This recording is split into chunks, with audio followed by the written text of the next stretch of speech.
দেখো সিজিএলে আসা একটা অঙ্ক বলছে দুটো নাম্বার এ আর বি আর রেশিও 5 আর 2, 4 যদি অ্যাড করা হয় তাহলে রেশিওটা 9-4 হয়ে যাচ্ছে। 5 সাবস্ট্রাক্ট করা হলে তাহলে অরিজিনাল নাম্বারটা কত হবে? আচ্ছা আমি যদি একটু ভালো করে দেখি, এই যে এখানে বলা আছে 5 রেশিও হচ্ছে, এক সেকেন্ড,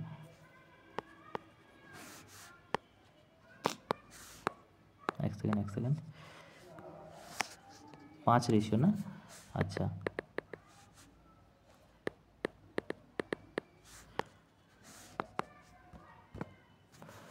5 রেশিও 5x রেশিও দেওয়া আছে 2x।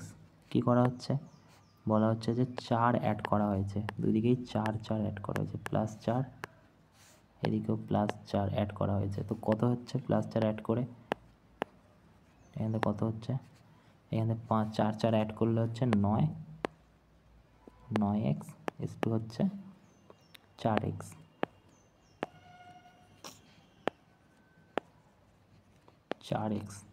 ওকে, এবারে দেখো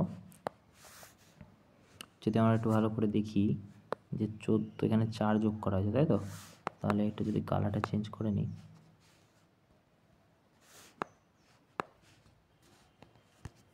যে 5x + 4 = 9x, আর এখানে হচ্ছে 2x + 4 = এটা যদি এখান থেকে এরকম হয় তাহলে এটা হবে এখান থেকে 4x, তাই না? 4x। তো এবার যদি আমরা এখান থেকে করি একটু ক্যালকুলেশন, তাহলে 20x হয়ে যাচ্ছে এখানে, ঠিক আছে? এটা 4 4 16x হয়ে যাচ্ছে এখানে, আচ্ছা 20x² হবে, তাই তো? = 2x, এক সেকেন্ড, এখানে হচ্ছে 18x, আর এখানে 4 9 36x,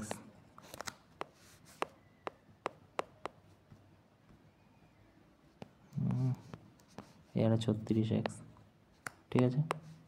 তো কী বলছে তারপর? তো বলছে যে এইখান থেকে যদি আমি এটা এইদিকে নিয়ে আসি, মানে এই 20টাকে যদি মানে 18টাকে যদি এদিকে আনি, তাহলে 2x² হয়ে যাচ্ছে, = কত হচ্ছে? 16xটাকে যদি ওদিকে নিয়ে যাই তাহলে হয়ে যাচ্ছে 0 20 x হয়ে যাচ্ছে। তো এই x দিয়ে এই x কেটে যাচ্ছে, তাহলে x = হবে 20/10, 20/2, 10 হয়ে যাচ্ছে x এর ভ্যালু, রাইট? x এর ভ্যালু 10 হয়ে গেল। তারপরে আমাদের কী চেয়েছে? এবারে আমরা এগুলো মুছে দিতেই পারি এখান থেকে, ঠিক আছে? এগুলো মুছে দেওয়ার দরকার নেই। তো এবারে কী বলেছে? বলেছে যে 5 হচ্ছে এবারে সাবস্ট্রাক্ট করা হচ্ছে, -5 করা হচ্ছে, -5 করা হচ্ছে। তো তারপর কী হচ্ছে? তারপরে করলে এটা হচ্ছে নতুন রেশিও কত হবে? আচ্ছা x এর ভ্যালু কত পেলাম? 10 পেলাম, তাহলে 5x - 5 = আর এটা হচ্ছে 2x - 5 = কত হবে? ঠিক আছে, এই রেশিওটা আমাদের বের করতে হবে। x এর ভ্যালু 10, তার মানে এখানে 50 চলে এলো, -5 তার মানে 45 হলো এখানে, আর নিচেরটা কত হবে?